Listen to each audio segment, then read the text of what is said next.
ہمارے ذہنوں میں جو معیارات بیٹھے ہوئے ہیں وہ کیا ہے؟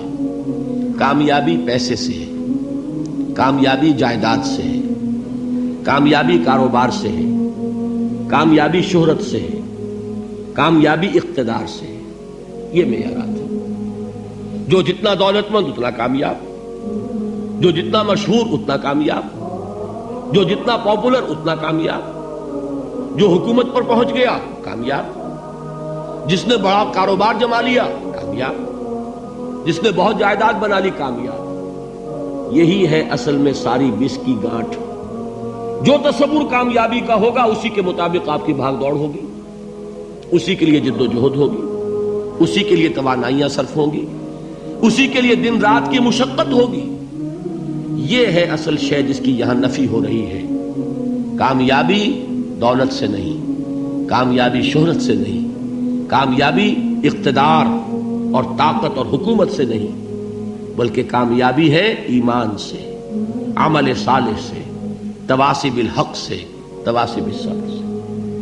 آپ غور کیجئے اس نقطہ نظر کا، اس ایٹیچیوڈ کا، یہ جو مینٹل ایٹیچیوڈ ہے اس کا بدل جانا ہی انسانی شخصیت کے اندر انقلاب برپا کرے گا. اب آپ کا نتیجہ کیا نکلا؟ اگر تو دولت سے کامیابی ہوتی تو قارون بہت کامیاب تھا، اگر حکومت سے کامیابی ہوتی تو فرعون اور نمرود بہت کامیاب تھے.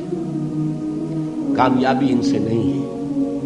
کامیابی انسان دولت میں قارون کی دولت تک پہنچ جائے اور دنیا میں دبدبہ اور اقتدار اور سلطنت اور حکومت کے اعتبار سے وہ نمرود اور فرعون کا مقام حاصل کر لے، وہ ناکام ہے، خائب ہے، خاسر ہے، برباد ہے. اور ابو ذر غفاری کامیاب ہے، چاہے ان کے پاس کچھ نہیں تھا، جھونپڑی تک نہیں تھی، کوئی گھر نہیں تھا. حضور نے فرمایا ہے اللہ کے کچھ بندے ایسے ہوتے ہیں جو کسی محفل میں جانا چاہیں تو انہیں اجازت نہ ملے، جو کہیں اگر رشتہ کرنا چاہیں کوئی ان سے رشتہ کرنے کو تیار نہ ہو، کہیں کوئی سفارش کرنا چاہے تو ان کی کوئی بات ہی نہ سنے. لیکن اللہ کے ہاں ان کا وہ مقام ہے کہ اگر بھولے سے بھی کسی بات پر قسم کھا بیٹھتے ہیں تو اللہ ان کے قسم کی لاج رکھتا ہے. یہ ہے فرق. یہ جان لیجیے اچھی طرح. اس بات کا مان لینا آسان، اس پر سبحان اللہ کہنا آسان، لیکن اس کے مطابق آپ کے اپنے ذہن کا بدل جانا بہت مشکل. اس لیے کہ ہم متاثر ہوتے ہیں اپنے ماحول سے. وہ بڑا محل ہے، دیکھ کر ایک دفعہ جھجری آتی ہے، وہ بڑی سی 20 فٹ لمبی کار سناٹے کے ساتھ آپ کے پاس سے گزر گئی. ایک دفعہ اعصاب کے اندر ارتعاش ہوتا ہے، محسوس ہوتا ہے بڑے یہ نصیبے والے لوگ ہیں، بڑے خوش نصیب، بڑے کامیاب. حالانکہ کچھ معلوم نہیں کہ یہی سب سے بڑی بد نصیبی ہو سکتا ہے کہ یہی سب سے بڑی ناکامی ہو. اگر ذہنوں میں یہ بات بیٹھ جائے کامیابی کس شے سے. یہی وجہ دیکھیے قرآن مجید میں بارہا آپ دیکھیں اولئک هم المفلحون، یہ ہے لوگ کامیاب ہونے والے. آج یہ آپ نے نماز میں وہ آیات سنی، یا ایھا الذین آمنوا ارکعوا واسجدوا واعبدوا ربکم وافعلوا الخیر لعلکم تفلحون. اے ایمان والو، رکوع کرو، سجدہ کرو، اپنے رب کی پرستش اور بندگی کرو اور اچھے کام کرو تاکہ تم کامیاب ہو جاؤ. تو کامیابی کن چیزوں سے ہے؟ یہ ہے سب سے بڑا سبق. یہ ہمارے دل میں اگر بات بیٹھ جائے، ٹھک جائے، تو زندگی بدل جائے گی. صبح و شام بدل جائیں گے، نقشے بدل جائیں گے، بھاگ دوڑ کا رنگ بدل جائے گا، ویلیو سٹرکچر بدل جائے گا. آج وہ ایک چیز نہایت اہم نظر آ رہی ہے، کل نہایت غیر اہم نظر آئے گی. جیسے کہ حضور کی حدیث ہے مالی ولی الدنیا، مجھے تمہاری اس دنیا سے کیا سروکار ہے. انما مثلی کراکب استظل تحت شجرۃ ثم راح فترکها، میری مثال تو اس سوار کی سی ہے جو تھوڑی دیر کے لیے ایک درخت کے سائے میں ٹھہرتا ہے سستانے کے لیے، پھر وہ اپنا راستہ لیتا ہے. اسے اس درخت سے مستقل تعلق اس کا نہیں ہے، وہ اس کا گھر نہیں، وہ اس کی منزل نہیں. اسی طرح یہ دنیا میرا گھر نہیں ہے. اب دیکھیے ہم کہتے ہیں انا للہ و انا الیہ راجعون، ہم تو مسافر ہیں، ہم اللہ کے پاس سے آئے، اللہ کی طرف ہمیں لوٹ جانا ہے. کن فی الدنیا کانک غریب و عابر سبیل، حضور فرماتے ہیں دنیا میں ایسے رہو جیسے کہ تم اجنبی ہو یا راہ چلتے مسافر. لیکن یہ طرز عمل کب ہوگا؟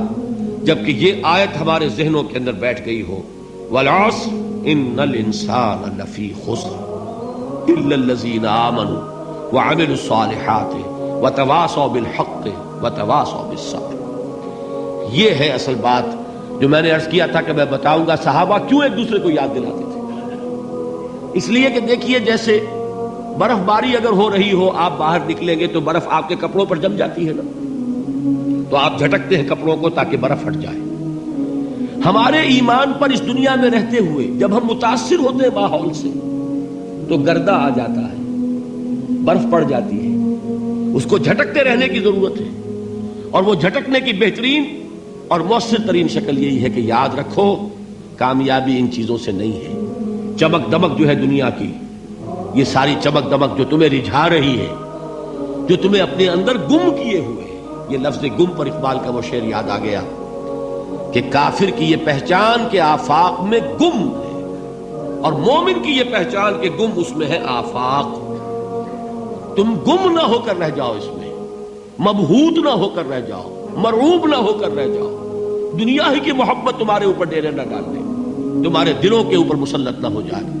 لہذا تازہ کرتے رہا کرو، والعصر ان الانسان لفی خسر الا الذین آمنوا وعملوا الصالحات وتواصوا بالحق وتواصوا بالصبر۔ پھر یاد کر لو، پھر تازہ کر لو اپنے اس یقین کو کہ کامیابی دولت سے نہیں، کامیابی ثروت سے نہیں، کامیابی اقتدار سے نہیں، کامیابی شہرت سے نہیں، کامیابی جائیداد سے نہیں، کامیابی ہے ایمان سے، کامیابی ہے عمل صالح سے، کامیابی ہے تواصی بالحق سے، کامیابی ہے تواصی بالصبر سے۔